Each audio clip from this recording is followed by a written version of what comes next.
Hello and welcome to the next episode of Idioms. So, let's learn.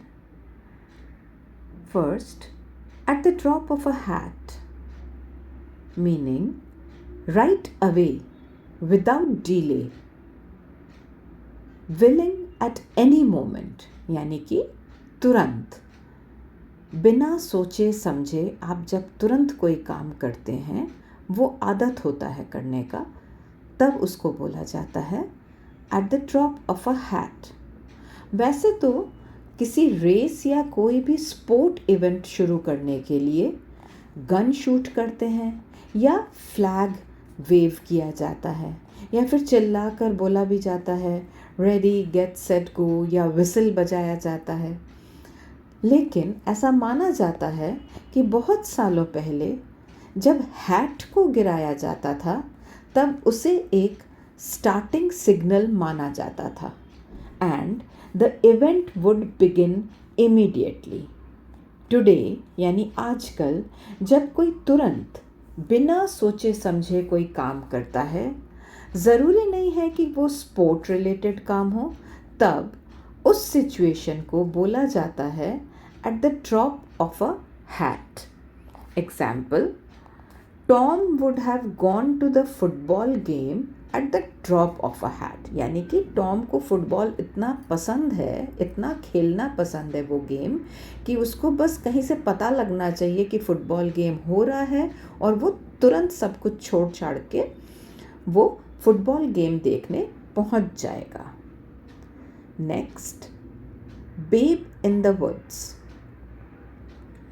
Babe in the woods का मतलब है a person who is inexperienced, a naive, trusting person, यानी कि सीधा साधा सा मासूम सा कोई भी इंसान जिसके पास कोई भी तजुर्बा ना हो, एक्सपीरियंस ना हो।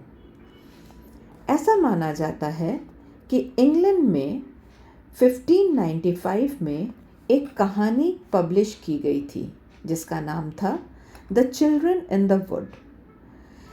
इस कहानी में एक लालची अंकल के विषय में बताया गया है जिस पर अपने बहुत अमीर भांजे और भतीजों यानी कि नीसेस एंड नेफ्यूज़ के देखभाल की जिम्मेदारी थी। लेकिन क्योंकि वो लालची था इसलिए उसने 2 लोगों को हायर किया इन बच्चों को मार डालने के लिए, जिससे प्रॉपर्टी उस अंकल को मिल जाए। उन 2 लोगों में से एक को इन बच्चों पर दया आ गई और वो सबको जंगल ले तो गया, पर उसने मारा नहीं, वो मार नहीं पाया, वहाँ छोड़कर आ गया। बच्चे क्योंकि बहुत छोटे थे, नादान थे और अपनी सुरक्षा नहीं कर पाए, इसलिए सभी फाइनली सरवाइव नहीं कर पाए। तभी से ये इडियम प्रचलित हुआ है, babe in the woods, meaning the inexperienced people who can't take care of themselves and can be easily misled or exploited. Example, Rahul knew his way around school, but now he is in college, a new environment. He is just a babe in the woods. Next is bleeding heart. Bleeding heart means, slide में लिखा है, a soft hearted person who feels pity towards everyone. Example, Nina is such a bleeding heart that if someone even puts on an expression of sorrow she insists on helping them out. मतलब Nina के पास इतना नरम दिल है कि अगर कोई एक दुखी सा एक्सप्रेशन भी बनाए वो तुरंत उसको हेल्प करने के लिए दौड़ती है। यानी कि ब्लीडिंग हार्ट उस इंसान के लिए यूज़ होता है जो बहुत ही नरम दिल हो या सॉफ्ट हार्टेड पर्सन हो, जो बहुत ही दयालु हो, दयावान हो, जिसने आपके प्रति गलत भी किया हो उसके प्रति भी दया की भावना रखता हो। ऐसे इंसान को ब्लीडिंग हार्ट बोला जाता है।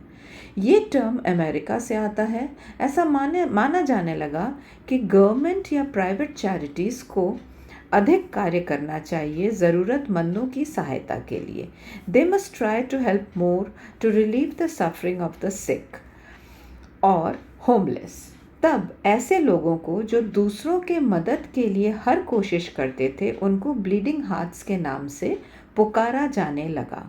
कुछ लोग तो ऐसा भी मानते थे कि चैरिटी के लिए बहुत ज़्यादा भी मांगा जा रहा है, तब ऐसा मदद करने वाले लोगों के लिए ब्लीडिंग हार्ट टर्म का इस्तेमाल किया जाने लगा। Example, Meera is such a bleeding heart, अभी she will donate to any charity that asks her for money.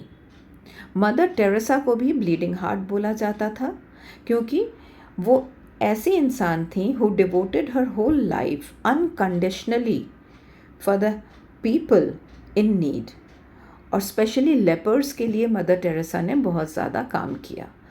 तो ऐसे लोग जो बहुत नरम दिल वाले होते हैं उनको ब्लीडिंग हार्ट बोला जाता है, और हैज़ अ ब्लीडिंग हार्ट नहीं, is a bleeding heart. She is a bleeding heart. Okay, so यहाँ स्लाइड में देखिए लिखा है कि better a bleeding heart than none at all. मतलब आप इंसानियत दिखाने के लिए थोड़ा सा तो दयावान आपको बनना ही पड़ेगा और होना भी चाहिए, राइट? तो आज हम लोगों ने 3 न्यू ईडियम्स सीखे। लेट्स रिकैप कि हमने क्या सीखा। पहला, at the drop of a hat. Next, babe in the woods. Third, bleeding heart. I am sure आप सबको सब समझ में आ गया होगा। प्लीज़ यूज़ करिए एंड हैव फन।